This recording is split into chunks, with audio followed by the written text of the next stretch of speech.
My name is Alan, and this happened a year ago. I was at the Ninoy Aquino International Airport and about to check in, going to Dubai. I was standing in the line to check in when I noticed that someone was staring at me. It was a girl. She seemed like an ordinary girl at first, but then I noticed that her eyes were odd. They were open, very wide. She was smiling at me, but her smile was kind of annoying and crooked.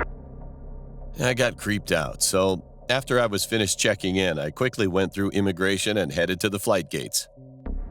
Before going to the gates, I stopped at the restroom, and while I was urinating there, I could hear someone faintly whispering outside. I could tell that it was a girl's voice. When I finally walked outside, I encountered the same girl who I had met at the check-in line. She was just standing there. But then, I saw scissors in her pocket. I quickly pushed her, ran away, and hid from her for a while. 30 minutes later, I barely arrived at the gate. And guess who arrived at the gate? Right, the same girl was there again. She was literally stalking me the whole time. Right then, I was terrified.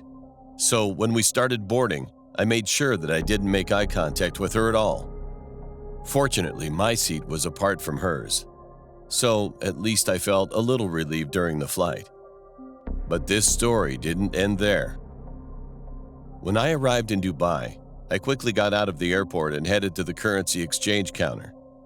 While I was exchanging my money, I looked around several times, but there was no sign of her anywhere. I quickly grabbed my money, but the moment I turned around, my heart dropped.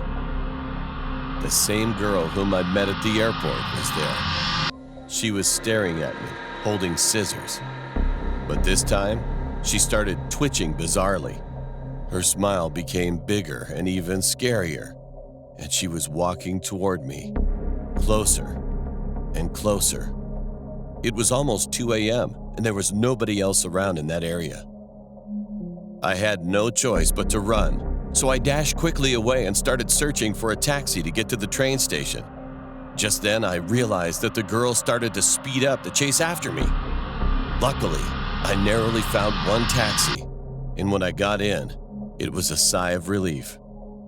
When I glanced out the back window, the girl was standing there and was staring straight into my eyes. After 2 weeks, I went back to Manila.